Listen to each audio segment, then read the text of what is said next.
25 terrifying red flags and their implications. In the interest of clarity, the question being asked is, teachers of Reddit, what red flags have you seen in students and what happened? There's so many posts in this thread that have been deleted that at the very end, I'm just going to retrieve them all and read them. Number 25. I'll start by saying that the student in my story was Seong Hui Cho, the infamous Virginia Tech shooter who killed 32 people. I'm not the professor in the story, but I did speak to Dr. Nikki Giovanni at length about him. She brought it up frequently with her students, and I'll retell it on her behalf. Cho was one of her students, and he displayed red flags all over the place. Dr. Giovanni taught poetry, and Cho was briefly in her intro course. He was menacing and dark, and would write poems involving the deaths of other students in the class. Eventually, the other students would stop coming to class because of him. He was grim and serious, and he made people uncomfortable, and Dr. Giovanni thought he might actually hurt someone. She was the one person who insisted that school make him get help, but they pushed back and said that they couldn't make anyone get mental help. It had to be up to the student or the student's parents. Dr. Giovanni then delivered an ultimatum to the department, stating that Cho had to be removed from class or she would step down. For those who didn't know her, Nikki Giovanni is a very distinguished professor, a famous civil rights poet, and overall a very sweet and kind person. Since the school didn't want to lose her, they caved and cut Cho from her class. She was really disturbed by him, and when she found out about the shooting, she was on campus that day. She immediately knew it was Cho. It's tough to assign blame in a situation like that, but she knew he needed help, and he wasn't gonna get it. Number 24. They yell at me all the time, so I just yell back. They already took everything out of my room. A 4th grader whose parents are getting divorced. What a sad story for a child. That's gonna manifest itself into terrible things as they grow older. Or maybe they'll beat the odds. Number 23. This isn't exactly a red flag so much as a full-on explosion, but I'll never forget the lessons I learned. I used to run a camp at a zoo. We had some scholarship kids, and their home life seemed pretty rough. I also drove the van to get them sometimes. I had this one kid in particular who was really tough to deal with, bigger than the other kids by a fair margin, had lots of anger issues, etc. 2 stories about him. We'll call him Jay. The first story was that I witnessed him haul off and smack this other kid that he knew. They were both in the same program and even lived in the same complex. I took him aside to have a chat with him and asked him, Jay, what's a better way you could have dealt with that? I was thinking, walk away, go tell an adult, etc. He literally he couldn't think of a single thing other than to just hit her. It made me realize that that's probably just how things are resolved in his home. It still makes me sad. The second story was that I worked with him in the first day of the camp and struggled with him in my group. I found myself being pretty controlling and discipline focused with him because I just couldn't handle him otherwise. So I decided to try in another group with a male leader figure. Maybe that would go better. So the second day, he was with our male leader, and that didn't go well either. The third day at camp, I tried with him, our remaining leader, and I don't think he even lasted the day. So I took him aside and asked him to pick who he wanted to spend the rest of the week with. I figured he wouldn't pick me because I had been so hard on him in the week, but I wanted to give this kid at least one decision he could make for himself. Lo and behold, he picked me. The rest of the camp wasn't a cakewalk, but we managed. I've never forgotten him. Not sure why that was so difficult for me to get through. There's probably something spooky going on in this thread. Number 22.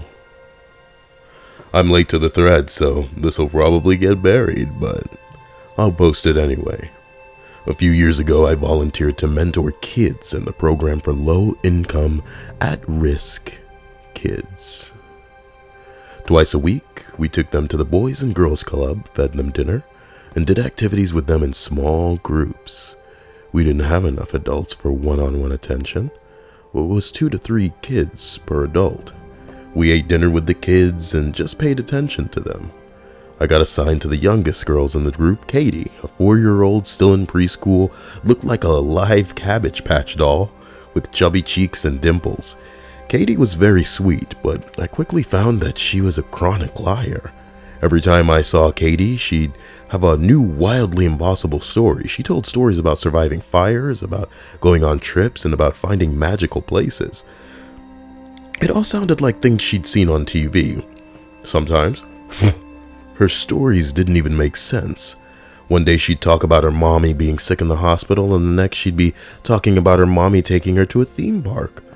One time, she told me that she was an only child. A few weeks later, she had brothers and sisters. It was all a bit confusing and unbelievable, but the kids at that age all lie, so a lot. I didn't worry about it much. My God, but kids at that age lie a lot, so I didn't worry about it much. Then one night, right before Christmas, Katie didn't greet me with her usual dimpled smile. She had obviously been crying, so I asked her what was wrong. "My mommy died," she said. I immediately assumed she was lying. It was the weirdest lie she'd told so far, but not too far off from the other things, like her house burning down. But then Katie showed me the piece of paper she was clutching. It was a program from a woman's funeral. A bit panicked, I found the program director and asked him what the fuck was going on with this kid. "Oh yeah, her mom died last week. The funeral was on Sunday," the director said, like it was no big deal. So I went back to Katie and just tried to figure out how the fuck to help this 4-year-old navigate the death of her mother. I figured she needed some normalcy in her life, so we ate dinner together and tried to go through the usual routine. When it was the time to play games, Katie refused. She sat on my lap and asked me to read the funeral program over and over again. So I did. Later I found out only about half of the things Katie had told me were lies. She did like to make up stories, but she was doing it to cope with a seriously fucked up life.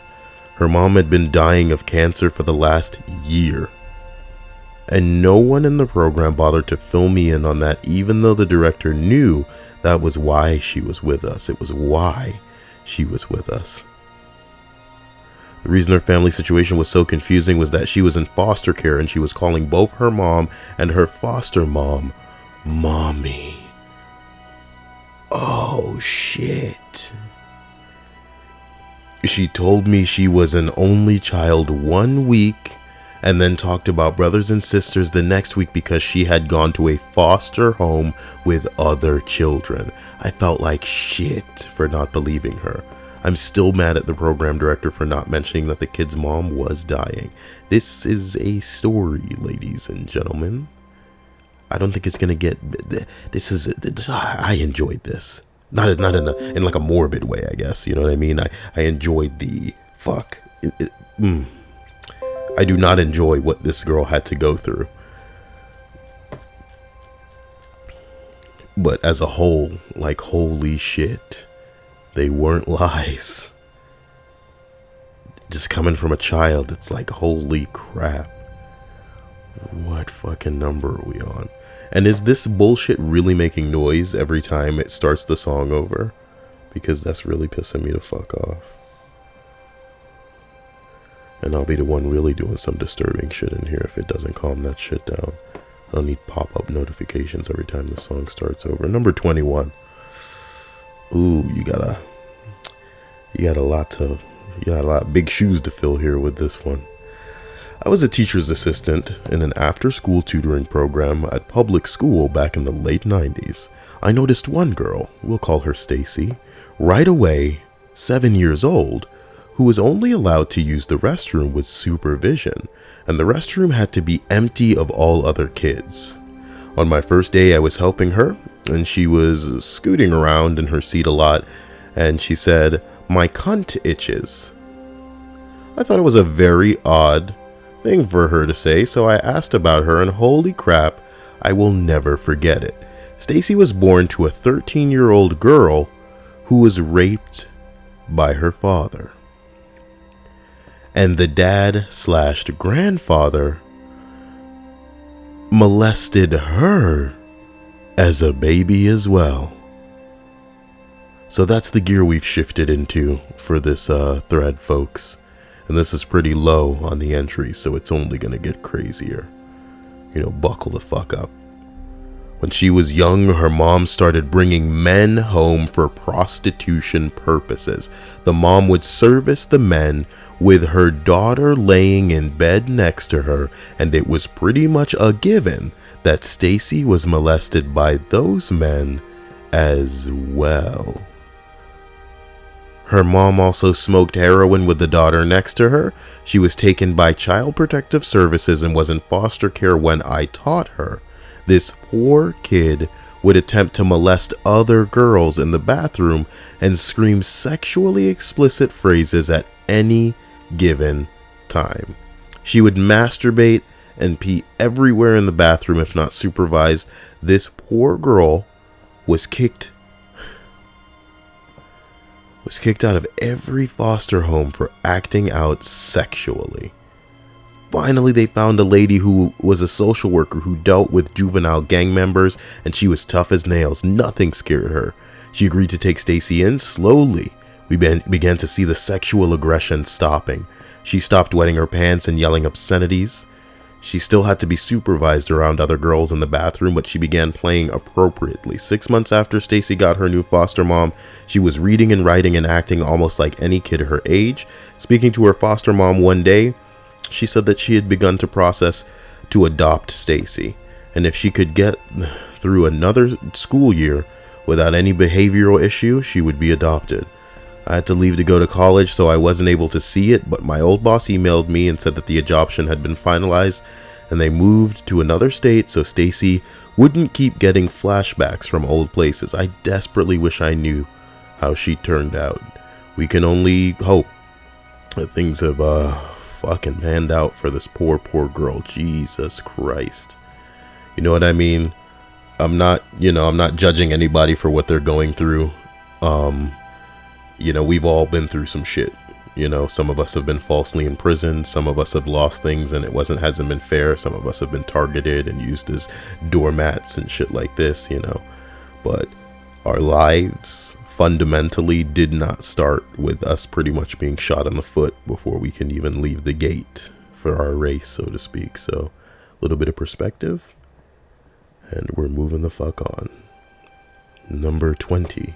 The user deleted themselves, but the post remains. Here we have one of the first deleted posts. These are the types of things that piss me the fuck off, but we're going to be, I undeleted something, so we're going to go read that after these.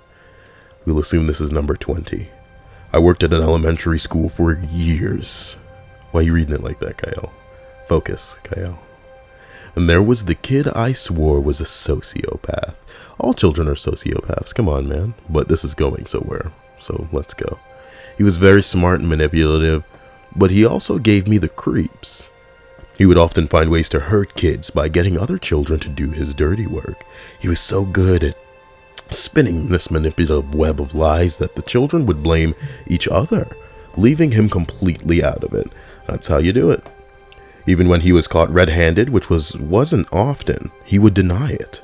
For whatever reason, the principal had a soft spot for him, so he never got in trouble for anything that he did, and the principal saw him as the victim.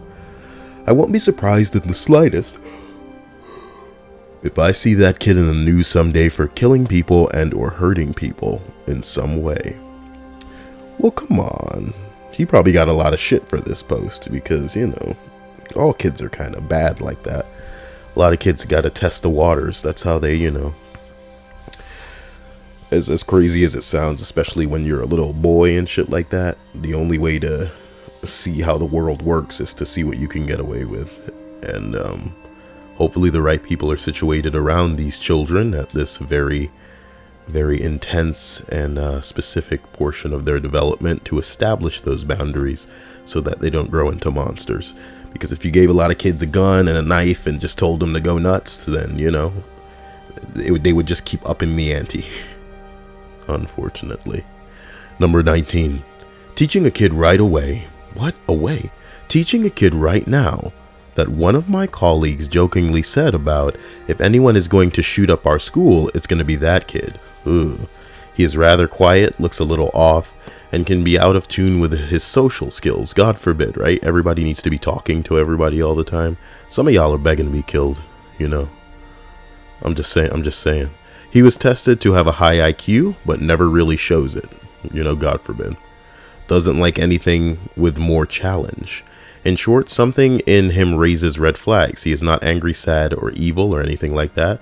It is more as if there is a small black hole in your classroom that sucks up any connection, attention, and looks you throw its way.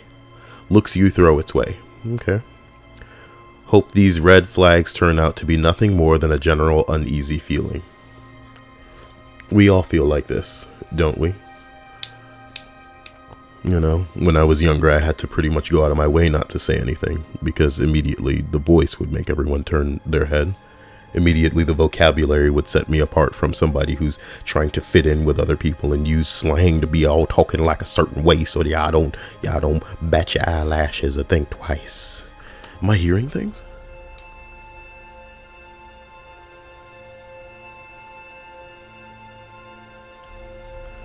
Swore I just heard something in the house.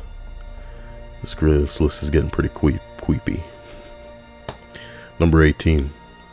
You know when a young person learns how to curse and they don't inflect the sentence correctly and it just sounds wrong?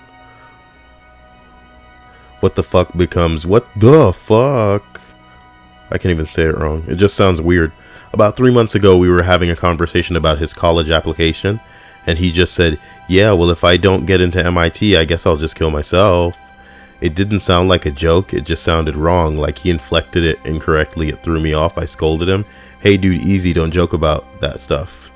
This past Tuesday, he committed suicide. Ooh. We loved that kid. He was an adult in a 17-year-old's body. I'll never forgive myself for not seeing that. Well, as long as you're not blaming yourself, homie. Here's another thing you guys got to realize. A lot of times you hear about people talking about killing themselves, man. It's something that they're just saying for attention. They're trying to get you to get up their butt. They're trying to get you to put other things out of the way and pay attention exclusively to them, because it's not a cry for help. It's a cry for the spotlight. The difference between a person who's seeking attention and actually going to commit suicide is, you know, how much they care. You know what I mean? A person who really wants to do it will fucking do it. It's as simple as that. They're not going to be telling everybody about it or going, look, I'm going to do it. I'm going to fucking do it, Shaggy. I'm going to fucking do it, Shaggy. Oh, man. They just don't care. So the more important thing is to make sure that you don't put yourself in a spot where you feel like this is somehow your fault. Everybody has choice. And if the choice that they make is specific to this type of life-ending gravitational bullshit, like, hey man, yeah, you can influence people, yeah, you can provoke people, but nobody put a gun to this person's head and said to kill themselves. And you didn't. So just ease up. Can't attack yourself for it. Number 18. After music class, one of my students lingered after everyone left and told me he was afraid to go home. I asked him why, and he quickly lifted his shift and showed me welts, lacerations, and black and blue marks where he had been abused. He begged me not to tell anyone because it would only make it worse, but said he wanted me to know because I was like the father he wished he had. I convinced him that he should let me connect with professionals on staff who could offer the type of help and counsel he desperately needed.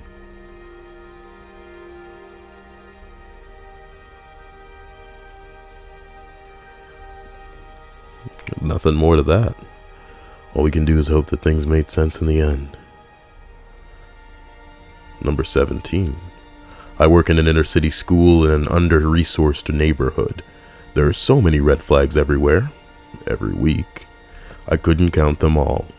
One little boy stands out to me though. I greet the kid as they come in to school every morning, and one day I noticed a man with a child walking across the lawn to our door slowly, the man getting in the child's face a few times. Finally, they reach the door and the man practically hands his son to me saying, "Can you make sure he gets to his classroom? He just tried running away from me a minute ago." I was speechless, but I took the kid, who was quietly tearful, and brought him into the building. I was trying to ask him whose class he was in so I could take him to his room, but he wouldn't talk to me. Finally, he said, "I don't want to go home ever again," just as I was getting him through the door. And another teacher stepped in and swept him away, telling him, "We haven't seen you in weeks. Don't cry, we don't do that here." I know she meant well, but I could tell that it had taken a lot for that kid to say what he did. And I didn't know if he would share that with anyone else. I told the school social worker and can only hope that he's being taken care of now. That boy broke my heart. Jeez. A lot of people are saying call Child Protective Services. It's worth considering, but truthfully, I don't think I'm qualified to be making those decisions. I'm not a teacher. I'm a volunteer. Scary, scary stuff. 2 more deleted posts. Really getting on my nerves. 215 children on one of these. All right. Number 17. My mom had a kid who came from a very broken home. I can remember specifics, or maybe I can't, but he was raised by his grandmother due to his mother and father being incarcerated. He's given my mother some hell by being violent towards other students, violent towards her and other teachers, and even showing violence towards administrators. During centers, the kids are divided up, and my mom has a group with her, including this child. They read a story about a dog, and my mom used that to segue into some comprehension.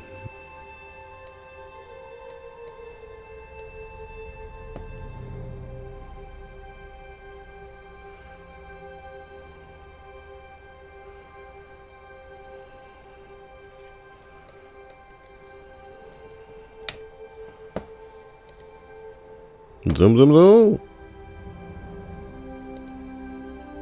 And my mom used that to segue into some comprehension at questions concerning the story. The topic of pets is brought up, and the boy mentions that his sister's rabbit died earlier in the year, and he was the one who killed the rabbit.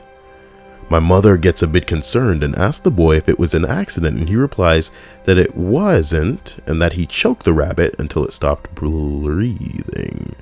My mom quickly had to push the topic to something else because the other kids in the center's group were noticeably uncomfortable, including herself. My mother began the process to put him into an alternative school for students with emotional and behavioral difficulties, but his mother got out of jail and moved him along with his siblings to Florida just before he was set to begin that school. Somebody said, "Why is it always Florida?" That's where I live, ladies and gentlemen. That's not appropriate, Kyle. Come on. Number 15. Ooh.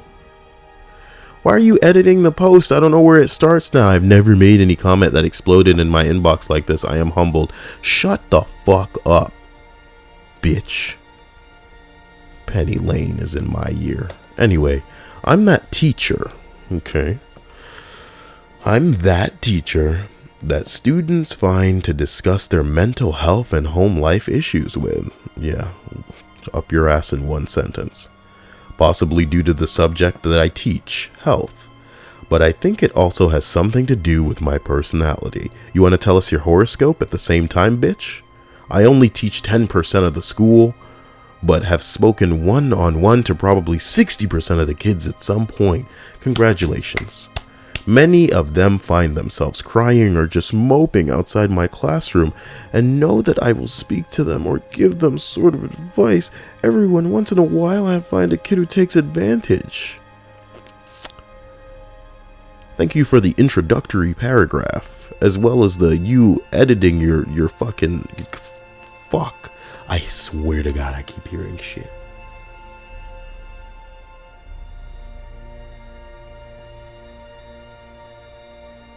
Hold on.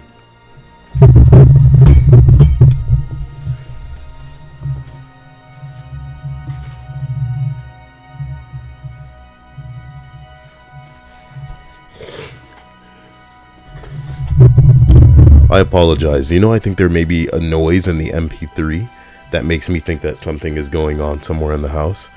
Oh my God, I apologize. Red flags. This week alone, I've had 2 cases of self-harm. Let me just skip this post, nigga. Because if Tumblr is like too edgy for you, then it's just gonna piss me off. Number 15, 14 probably, right? Ooh, Kyle. You alright, man? You alright? You can keep going, right? This is good. Okay.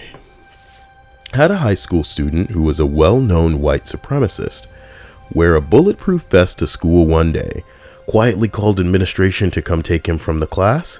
His father complained, "Where in the dress code does it say he can't wear a bulletproof vest?"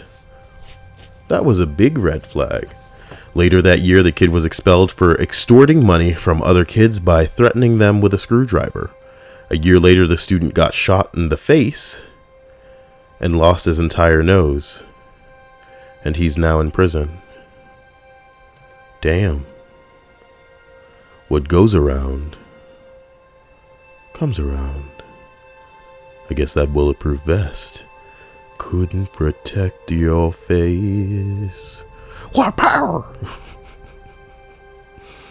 Number, what is this? 13? Nota bene. I worked in a high school for seriously emotionally disturbed children as an intern to this. So this is from the red flag already noticed department. 8 years old with his own giant bodyguard who followed him around to protect other children from him. He was very dangerous. 7-year-old who had never spoken one word due to abuse. 8-year-old with one leg shorter than the other due to mother breaking it when he was an when he was an infant, and no medical attention. Negative 7-year-old. That's less than 7. Below 7-year-old who constantly tried to molest other kids because that was the only love he'd known.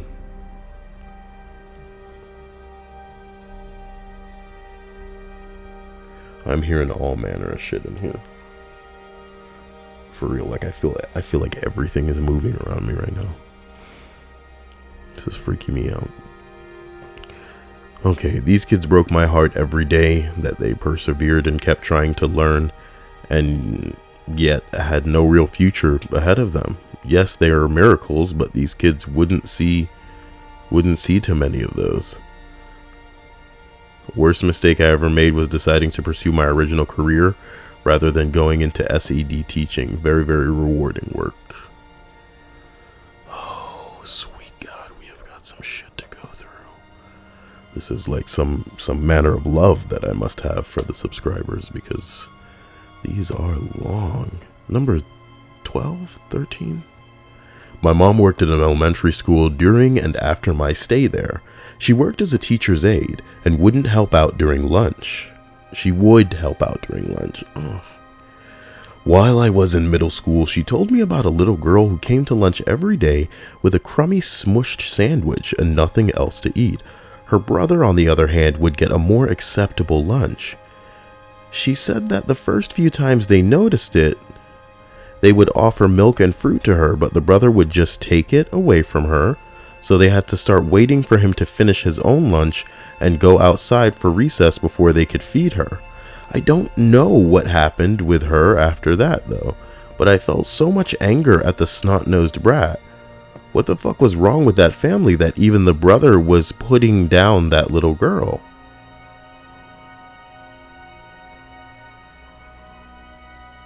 Huh. How sad. As we continue. Number 11. Jesus Christ. Might as well just start the fucking song over for this shit and try to get through it in exactly 4 minutes, because that's how long the song is. Ready? I have a story that's perfect for this thread. Oh, thanks for the introduction. I'm a 7th grade English teacher. Last year I had a student who I'll call Mark. Oh, hi Mark. I knew Mark had a lot of issues before I even met him by just looking at his record. Mark was almost 16, learning disabled, and had not one but 2 traumatic brain injuries. These injuries are the reason why I believe Mark had no common sense and no filter, but in no way excuses the events I'm about to describe. When the year started, he was pretty docile and eager to please. However, as the year went on and he became more aggressive and inappropriate, I'm a young woman, and he would frequently stay after class to ask for hugs. I would politely redirect him, but sometimes he would ignore me, and I'd have to physically push his hands away. That made me uncomfortable for personal and professional reasons. Toward the middle of the year, he started dating a girl. Let's call her Sue. And they had me for the same class period, but they broke up after a few weeks, as middle schoolers often do. After Sue broke up with him, Mark became obsessed with her, following her to all of her classes, harassing her on social media and in school, and it got to the point where Sue did not feel comfortable coming to my class unless she was literally sitting right next to me at the front of the room. Sue also came late to my class and would wait until after the tardy bell for the next period rang before she'd leave my class to avoid him. The girl was so scared she broke down crying when I told her that she had to go to her next class because she was so afraid she'd run into him in the hallways. Scary.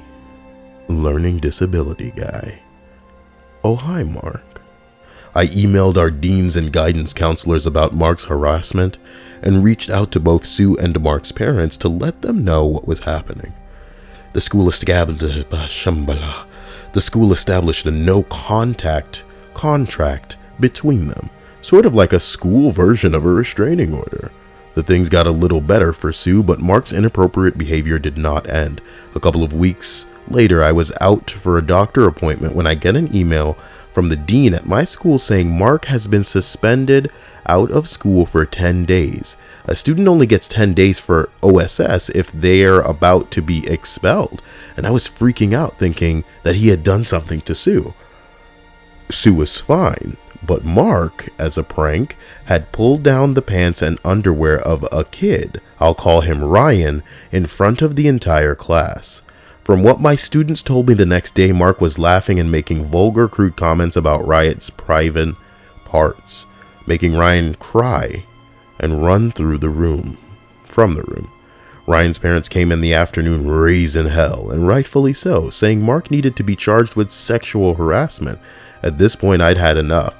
I went to the principal directly to write a formal statement detailing Mark's escalating pattern of aggressive and inappropriate behavior to ensure his expulsion would go through. The expulsion process was kind of a trial, and you need lots of documentation to get a kid kicked out of the school. I told her and the expulsion committee that I didn't think having Mark at our school was safe for the other students. It was a matter of time before Mark seriously hurt someone. On top of that, I believed he needed professional help, and I thought being expelled would get him the help because he'd have to attend a much stricter charter school. Long story short, the committee decided not to expel him. They said it wasn't in Mark's best interest. He came back to school after serving his suspension. Flash forward a month, one day Mark is absent, which is weird because he's never absent, and later I get an email saying he's transferred to another school in our county. I'm wondering what happened to him. So I reach out to his other teachers to see if they know anything. What happened was Mark had yet another altercation with a student, this time in art class. Mark was playing around with a kid and pushed him into a metal filing cabinet. The back of the kid's head went into the corner of the filing cabinet, right at the base of his skull. We teachers later found out that his injury resulted in irreversible brain damage for the kid, and he spent the rest of the year being homeschooled and is still in rehabilitation therapy. I don't know if he'll ever attend public school again. After this incident, Mark's mom immediately transferred him to another school to avoid his expulsion. To my knowledge, he's never faced repercussions for what he did. That fuck. Oh, bye, Mark. I was furious. I had said to my principal and argued to the expulsion committee that something like this would happen because Mark had no sense of boundaries and zero disregard for other people's feelings, and the poor kid's life has been changed forever, and I blame their negligence. As much as I blame Mark, the writing was on the wall, and the people who had the power to stop Mark and get him help ignored it. I don't know where Mark is now. I think one day he'll end up on the news for accidentally killing somebody. Oh, what goes around comes around, Mark. You Mark-ass Mark. Trick-ass Mark. Fucking goddamn. Number 10. Another deleted post. It depends on what kind of red flags you're talking about. I've seen flags for home abuse, sexual abuse, malnutrition, neglection, undiagnosed mental illnesses, and learning disorders. We're mandatory reporters, so our only option is to tell an authority, usually an administrator, who will then contact the proper authority for investigation or testing. Then if we continue to see the same sorts of flags, we continue to document and report some things and get them resolved and everyone's happy, and sometimes they don't. Now, if you're talking about red flags as to a student potentially harming themselves or possibly others, we see a lot of false flags all the time. I work with middle school kids. It used to be if one of them drew a picture of a gun in a notebook, we had to report it. But these days, my kids all play Call of Duty and Grand Theft Auto 5. So most of the time, these drawings or even fantasies they might write about are simply based on the violence they see in video games. Yeah, it must be video games, right? What are you, like 70? Shut the fuck up. But believe me, we do keep an eye on everything. We'll come home to parents and talk to the counselors if we're worried about something, but most of the time it's innocent. That being said, I have had several students who concern me. I had a boy in one class who had been threatening students when teachers weren't around. A call home revealed that not only was he a foster child, but he had been torturing his other foster siblings and even lighting small fires in the house. We eventually, after a lot of hoops jumped through, with Child Protector Services in the family, got him the help he needed, and he was institutionalized. Uh-oh. I also had a girl who would be considered goth by most standards. Lots of black, heavy makeup, obsession with Edgar Allan Poe, God forbid, right? She had a strange habit of bringing cupcakes and cookies into class. Did she poison these assholes? Sharing them, and then watching people eat them, but never eating them herself. Oh, she poisoned it. We had a couple, writing sessions, and I discovered that her home life was in upheaval because her parents were in the process of a divorce. I'm assuming that when she watched other kids eat, she was hoping for praise from them that she wasn't receiving at home. Aww. All in all, she was a weird but good kid. Yeah, looks can be deceiving, bitch. What the fuck the goth shit gotta do with anything? God forbid people wear, a certain color of anything and be into, art, God forbid. I want to smack some of these assholes, judgmental pieces of bitch. I was lucky enough to work in a district that really emphasized mental health, so our kids felt comfortable talking to counselors, administrators, teachers, and their parents about what was bothering them. So, the reason that these are actually so terrifying, or should be terrifying, is because sometimes I feel like a killer rising within me as I'm reading through some of these. It's like, how do you not know how much of a bitch you sound like when you're putting some of these keys to a page here? Here's another one. I had a teacher tell us, the entire classroom, that she didn't send letters or notes home regarding a student's behavior because she once had a student come back the next day with bruises. I got bruises. All right. Nobody's going to know that reference. Can't run away. He'll find me. Not my real dad. A response here says, I'm honestly so thankful to teachers like this. I didn't do well on a bio test once and my teacher wanted me to get it signed. Once she saw my hesitation, she withdrew immediately, asking if I would be in danger if I had it signed, and then never sent anything home again. Bless her. Yeah, nigga, some parents crazy. Some parents will beat that ass if you ain't got the stupid thing on the paper. Beat that ass because you need to do better than them. When they were a kid, they were busy getting into trouble. And even though they had a kid at the age that you probably are at now, they're going to be judging you for the rest of their life because they're right. Nobody makes killers better than parents. Let's scroll up here. Number 8. A bit different from some of the others. I'm fucking dying here. But I once taught a class of 30 at-risk 4th graders. What does at-risk mean? That's fucking horrifying. They were getting supplementary math lessons as they were failing their regular math class, at risk of failure. Okay. And it was rough. It was one of those schools where they have metal detectors. That's what I need in my house. At every entrance. On multiple occasions, I broke up rather impressive fights. Without conventional weapons, they were really ingenious. One kid ripped out the 3-ring part of the 3-ring binders and attacked another student's forearm with it. Really creative. That's like some Wolverine shit. You know, the claw. I'll call this one the Zoidberg. But obviously not great behavior. I was an untrained and unqualified teacher. I was supposed to be designing after school program curriculum, not teaching. I actually completely missed the red flag. One kid, I'll call him Darren, was really well behaved. I never had to say anything to get him to sit down or to stop hitting other students or stop throwing things or any of the number of disruptive activities going on in the classroom. In fact, he never did much at all. He spent most of the time dozing off or barely listening, leaning forward and resting his head in his hands. I didn't think anything of it, as the rest of the class was so much for disruptive and destructive. I was spending most of my time and energy just keeping them under control. Well, Darren was quiet and sleeping during class because his house burned down at the start of the school year, and the fire killed his grandma, who raised him, and his dog. He was sent to live with his cousins, 12 people who had lived in a very small house with nowhere close to enough bedrooms to be legally occupied the way it was. Darren had been depressed and having problems sleeping, sharing a room with his cousins for the entire year by the time I found out what happened. I learned on the last day of school, the last day. I'm sorry I didn't know, Darren. I'm sorry I didn't notice you were having problems.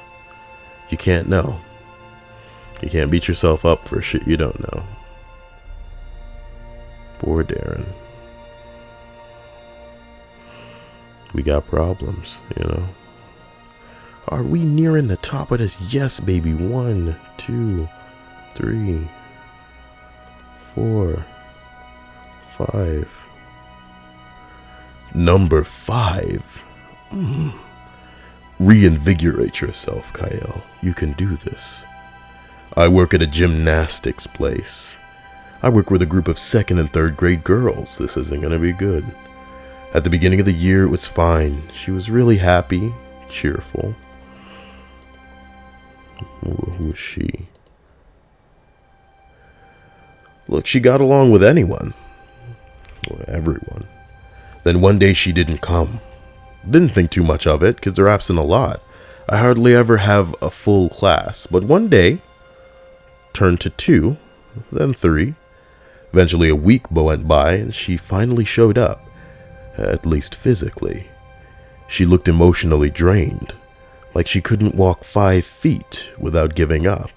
She didn't want to be there, so I told her she should call her folks at home to see if they can come get her. Big mistake. She went off, saying how I didn't want her there, and that she thought I thought that it was the best week since I wasn't there. Then she went to the bathroom. I couldn't go in there. I'm a guy. So the female teacher went in to bring her out. We went into a back room and asked her if she was okay, to which she started crying. She told me that at the beginning of the year she was living with her grandparents, hence why she was happy all the time. Then they suddenly died in a car crash while she was at gymnastics. I was horrified. But that's not the end. She said that the reason she was living with them was because her parents would abuse her and force her to do shit that she didn't want to. So they would beat her. Now I've seen things that should make me cry. My grandmother and grandfather both passed on both sides. One of my close friends died to cancer when I was in middle school, but the story she told me, it ranks right up there with it. I was about to cry myself.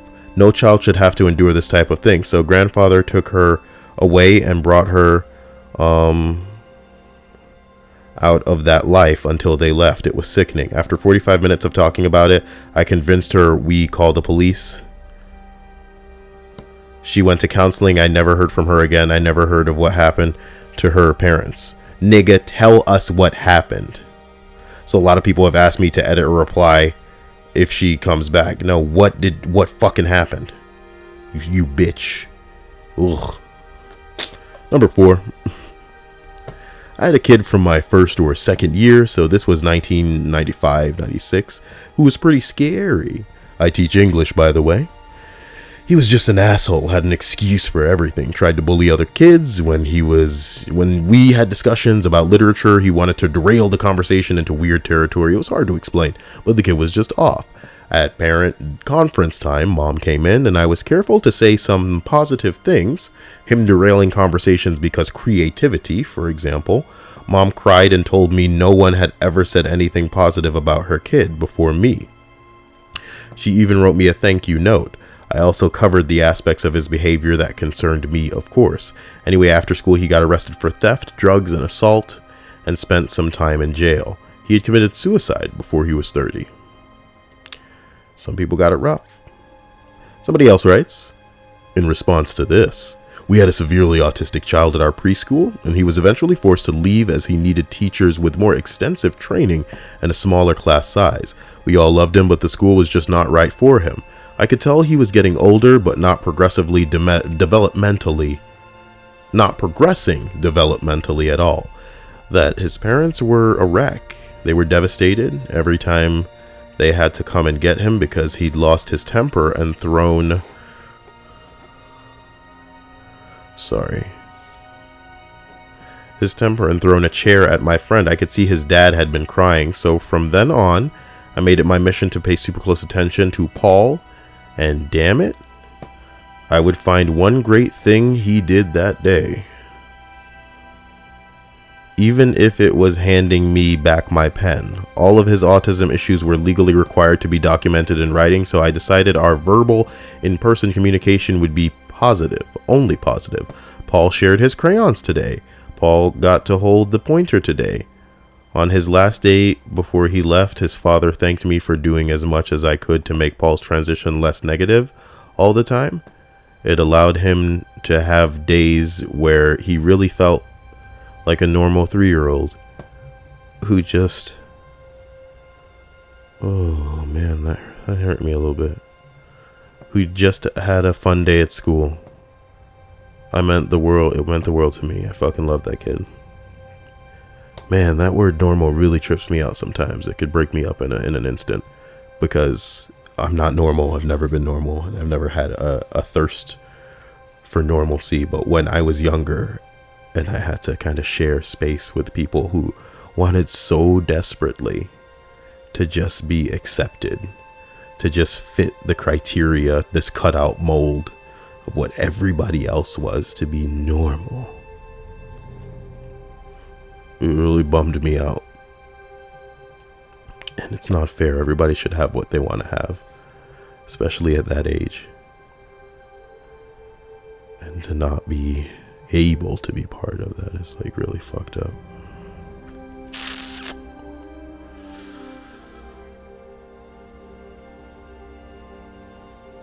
I think when you become mature, one of the strongest things that you can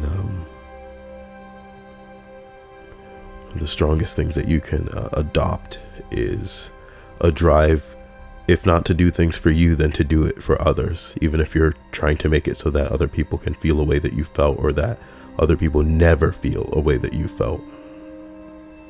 There are a few stronger motivations. Number 4. I was teaching freshman English. There was a very good student, female, 23 or so, really bright and engaged. Frankly, it was nice to have someone other than 18-year-olds in the class. She consistently participated and was the best part of the class for me personally. And then one day she stopped coming. 2 weeks went by, not a peep. It isn't uncommon for students to put off dropping a class until the deadline, so while I was disappointed, I wasn't concerned. Then she showed up, apologizing for missing so much time, and by rule, she had already failed the class, but I sensed something was awry. So I worked with her on a schedule to complete the work she had missed, and then she'd missed those deadlines and begged for more extensions. I asked her what was up, and she burst into tears and told me that her boyfriend had beaten the crap out of her. She showed the bruises on her arms and legs, and it was awful. Of course, I talked her into letting me call the police and sent her the university-provided counseling, and it got worse. I asked the asshole department chair what to do about her grade. He ordered me to kick her out of my class. Oh God, anything but that, I pleaded, but he was firm. If I didn't kick her out, he would. You're not doing her any favors by letting her fail, he said. And so in one of the hardest conversations I will ever had, I told her to withdraw so I didn't have to fail her. You cannot even imagine the guilt, especially when she sobbed that she would lose her financial aid and have to drop out of school entirely. What do you even say to that? But the deed was done. She dropped all of her classes and disappeared from the university altogether as promised. A few years later, I was working a soulless corporate job in another city, and my old English department secretary emailed me to tell me a former student was trying to contact me. It was her. She'd finally finished school, and she wanted to let me know. It was a moment of pure joy, and to give the guy his due, the department chair had been absolutely right. I'm glad it worked out for somebody. Number 3. I had a kid I taught in preschool who would get unreasonably angry, violent, and loud for no obvious reason. Everything would be fine, then he would totally snap. All we could do when he did was to usher the other kids away and wait for him to calm down. His mom seemed nice enough when I met her, and his dad didn't appear to be in the picture. He never showed up and was never discussed by the mom or child. One day, mom didn't show up to pick him up. I was the only teacher left since he was the last kid, and he just sat at the window sobbing. She didn't show up until 7 p.m. that night, and our building closed at 5:30. By that time, he was completely inconsolable, and it was all I could do to run down the kitchen with him, make him a sandwich with the director's permission, and let him watch movies on my phone. Over the course of the next few weeks, this started happening more and more, no matter how many times the director talked to his mom. She would continue to come late, then his lunches started to deteriorate, and he would come to school hungry, having not been fed breakfast. He was only with us for 3 months between preschool and kindergarten, and I have no idea what happened to him. But the director was paying close attention, and luckily we never saw any physical abuse. I always brought him breakfast and made sure I had an extra sandwich and Capri Sun for him when I came to work. That kid didn't go hungry on my watch. The poor kid was just being forgotten. This is neglect, yeah, and I don't understand how, nothing came of it. You have a director who is involved. This is this nigga's job, and he's being made aware of something like this over and over. 5:30, 6:30, 7 o'clock, nigga, that's an hour and a half that you're sitting here. You know how expensive babysitting is? And you're just doing this out of the kindness of your heart? That's nuts. Number 2, I had a student ask me if I had any old glasses frames she could have, because hers broke. I knew she was in foster care system, so I asked her why her foster mom couldn't get her some new glasses. She told me that her foster mom said that she could only get new frames every 4 years, which made her sad because her real daughter had just gotten a second set of frames that year. I had noticed several other things. The students asked me if I had any extra female hygiene supplies she could have some at night, so I sent her to the nurse to get extras. That seemed like they should have been covered by the state. I reported this, and it turned out that the foster mom was clearly not providing basic necessities for either of the foster kids, and I was really glad I went with my gut. I bet this is something that occurs very often. I bet it's something that happens very often. Foster parents that just don't take care of the kids, and they take whatever. It's a scary thing to think about, man. We really don't want to think about it. The top one says, once had a parent find out that I'm gay, and B, I have some music industry contacts. They immediately offered me unlimited, unsupervised access to their 16-year-old son in exchange for helping him break into the music industry. I was 35. Jesus Christ. Holy shit, someone responds, that's awful. What kind of parent does that, let alone think that? This shit happens in the industry, and not just movies and, music. It happens in a church as well. Here's my boy. Let me get some money. Let me do some shit. It's gross. The world that you live in is disgusting. And you share space with people who would do worse than fucking touch up a little boy, dude. OP, the person who wrote that post responds, the kid knew and apologized to me. Apparently this offer had been made to a couple of other people and then never taken advantage of. I really hope that part is true. I would have helped him anyway. He was one of my favorite students, but after that I didn't feel comfortable around any member of the family ever again. Undeleting some of the posts, it's very difficult for me to figure out what the good ones were. And I don't just want to read a whole bunch because they could all suck. Back when I was in primary school, we had this kid join our class. When we were in about P6, we'd heard rumors about him being a problem student, but most of us dismissed it as just talk. He never displayed any bad behaviors. And when he first joined the class, he was quiet. Then he started to act out violently against other pupils, teachers, and support staff. He even held a craft knife up to another kid's throat, and he fought with the other kids all the time. Even younger ones that were like 10 or 11. Okay. It was so bad that when we were in P7, parents wrote the school asking them to ban him from attending our end of the term week-long trips. He wasn't allowed to go because almost everybody's parents complained. He actually went to the same secondary school as me and ended up gaining a lot of weight. He just got worse from there. Early on this year, he told the teacher that he wanted to rape her mother, her dead mother. He'd frequently fight, threaten to bully pupils. However, this kid was bullied by a lot of other kids because of the way he was. I don't think he should have been allowed to even come to an ordinary school. His behavioral problems were so severe, and a lot of kids suffered as a result of it. Not sure why this was deleted, You gotta wonder what the hell's going on Reddit, where like some of the most tame posts are deleted. What's really going on? When I was at school as a student, most of my classes had at least one pupil with behavioral issues. One day in my home economics class, one of these students proceeded to tell the teacher that he was going to rape her mother. So do things get auto-deleted if the word rape is in there? Jesus Christ.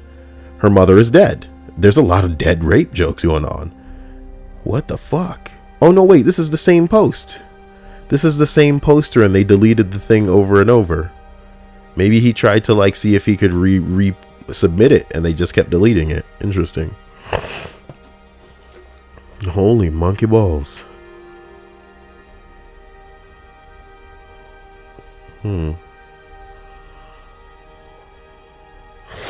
Holy monkey balls. Let's see what this one's all about. Student who displayed erratic emotional behavior. She would go from laughing happy 1 second to screaming the next. If the internet went down, she'd try to destroy her computer equipment before storming out and driving away in her car. She didn't like a question on her test. And I wouldn't give her the answer to it, so she would throw a cup of gas station coffee across the room. I'd report her behavior to the location director, an ALA, which is the alternative learning agency. But they shrugged it off. They didn't have to deal with her, so it didn't matter to them. Right before winter break, I sat with her reviewing her progress on her courses and where she stood in terms of credits and graduating. She had been under the impression that she'd be graduating on time in May. Her progress and credits, however, showed December of the following year earliest. She flipped. She began screaming at me and ran out of the room, locking herself in the unused room next door. My co-teacher followed her and got into the room with her to try and calm her down. Through the cement walls, myself and the rest of the class could hear her screaming, sobbing, throwing chairs and thudding. That was later confirmed to be her banging her head on the wall and attempting to break windows to jump out of. Our location director heard the commotion and came upstairs to help de-escalate the situation, but all that happens was her trying to throw a lamp at him. She eventually ran out of the building and took off in her car. My director called the contacts in her file to report her episode. 10 minutes later, we heard pounding on the front door, then the basement door. She came back and was now trying to get back into the building. Okay. My director, who wasn't a very big guy and a very much of a meek pushover, told her through the door that he'd call 911 and request an ambulance take her away if she didn't leave immediately. She never came back. From what we heard, the ALA expelled her from the program for violent behavior. The lamp throwing. Yeah, you threw the lamp at the wrong motherfucker. I later voiced my opinion that the director handled the situation poorly and she should have been recommended to counseling. A few weeks later, the head of the ALA came back to inform me I was being moved to a new location because they hired a new teacher and I needed to be the one moved to make room for them. Oh shit.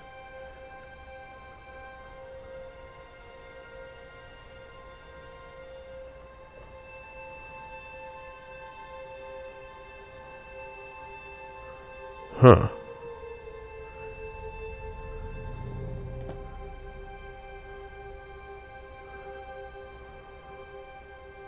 What's going on here? I work early mornings at a daycare.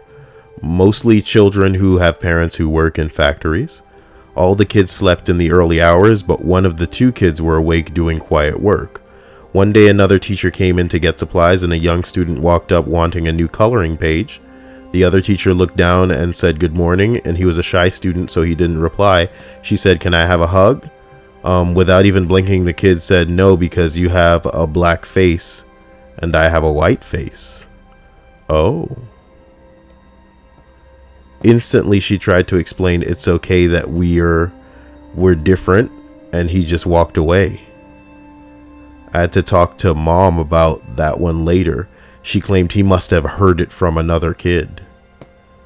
Oh shit. Making racist babies. Ooh, you training them racist babies at a young age. And don't you hug nobody with blackface tonight.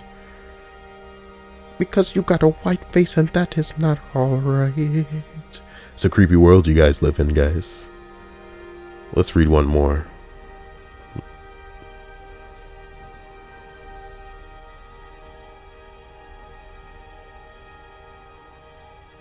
Let's read one more.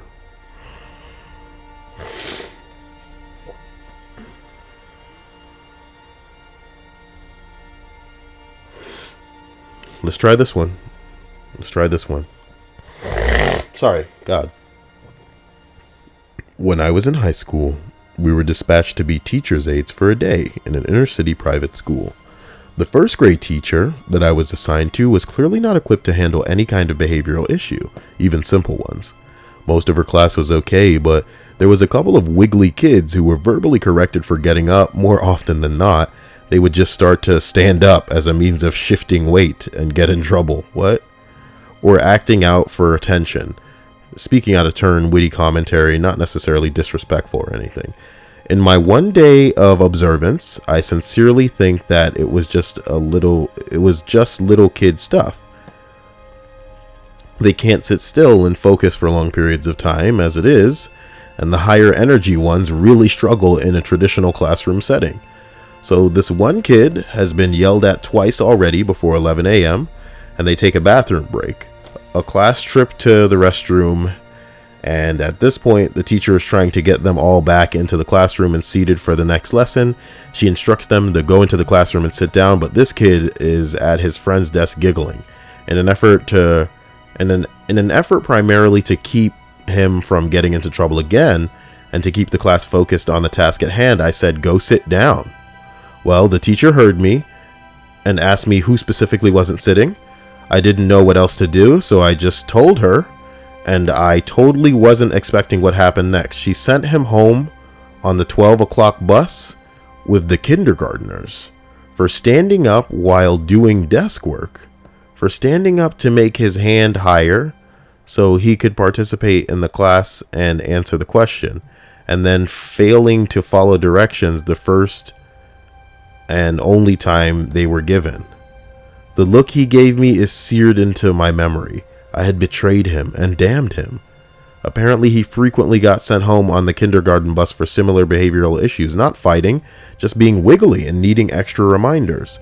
But instead of someone working with him, he was just dismissed. This is a sad story, nigga. Like, this isn't a red flag. What the fuck? What post do you think this is? What thread did you think this was? Like, if times I fucked up. Man, you fucked up today. That kid did not deserve any of that. And I guess what am I looking for now but totally dark and creepy stuff that got deleted threads. Oh shit.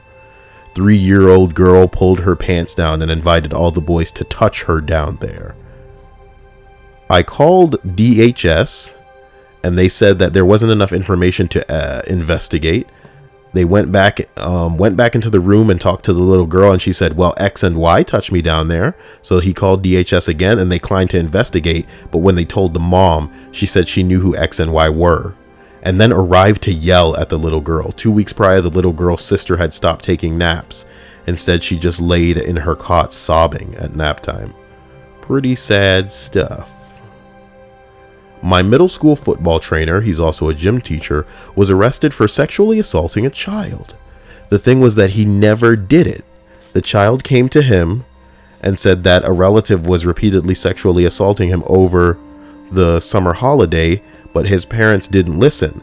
The teacher called the authorities, but he got arrested because the parents accused the teacher of sexually assaulting him because the teacher was black.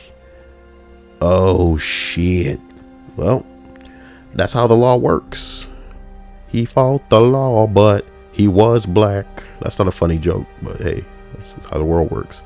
My son's year 2 class, bunch of 6-year-olds, first day of school. For the first year, I get a call. My boy is in sick bay. He's been strangled. I go there, viable bruise marks. Fucker who did it then terrorized my boy and the rest of the class for 8 months before they finally expelled him. I'll be lucky to get grandchildren after what this asshole did to my son. What the fuck?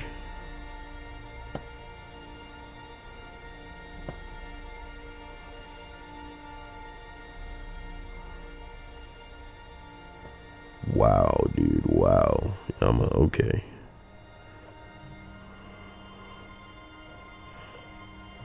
Okay.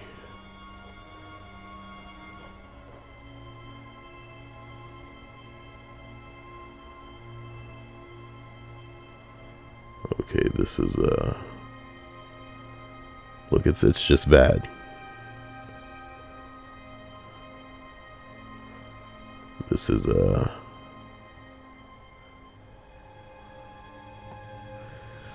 just bad stuff, guys, at this point. So for everyone's sake, I'm just gonna wrap it up.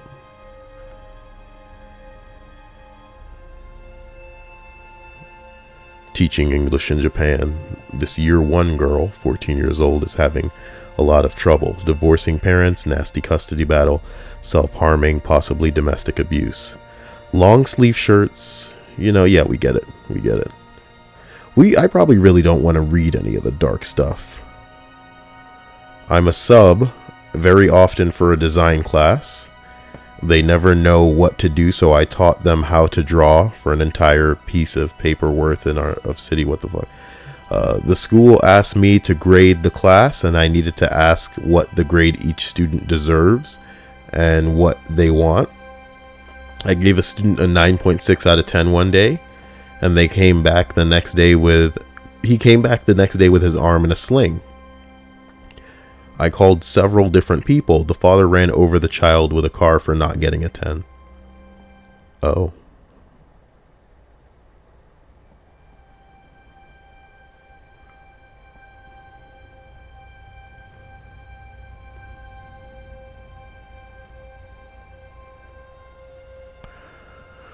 Okay.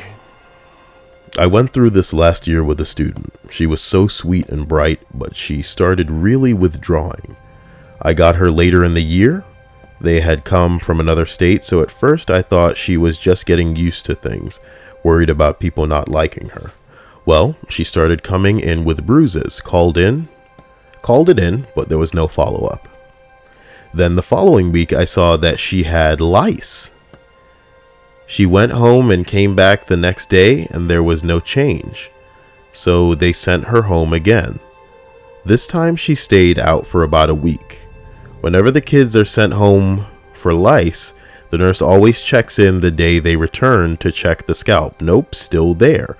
On top of this, she was coming in clothes dirty, hair unkept, etc. Long story short, I found out that the mother refused to buy the lice treatment, so she was making her suffer. Her mother was also locking her out of the bedroom and the fridge as punishment while leaving her alone unsupervised for long periods of time. This is elementary school. She had to go to the gym in her apartment complex and would watch TV until 7 p.m. every night waiting for her mom to come home. I was giving her food and she was hiding from her mother. She was hiding from her mother. But the mom kept finding it and punishing her physically. The rest of the family was out of the state, but she wasn't allowed to talk to him. Her grandparents sent a phone so she could be able to contact them. The mom found it in her backpack and broke it to punish her. For the rest of the school year, she would come to school early in the morning. I made a little toiletry bag for her, toothbrush, toothpaste, shampoo, conditioner, soap, etc. And she would go into the handicap stall in the bathroom, and I would help her wash her hair and dry it out before the rest of the kids came in. I ended up having to buy clothes her size for her a couple of times and packages of underwear and socks so that I could take the dirty items of clothing home and wash them. And she wasn't embarrassed about hygiene. When the wheels finally started to turn in terms of getting her the help she needed, the mother moved them out of the state so that she wouldn't get caught. I think about her every day and hope, beyond hope, that things will turn out okay. Some of us are living a pretty dangerous and sad life, man. And all we really have is the hope that things will get better. And I hope that this little bit of perspective on how bad things can be at how early an age things can be bad helps take a little bit of the pressure off of your current situation and bring you to terms with the gravity. I'm Kyle, and I'm back. I'll be trying to record some more things for you guys here. Enjoy your holidays. Talk to you soon.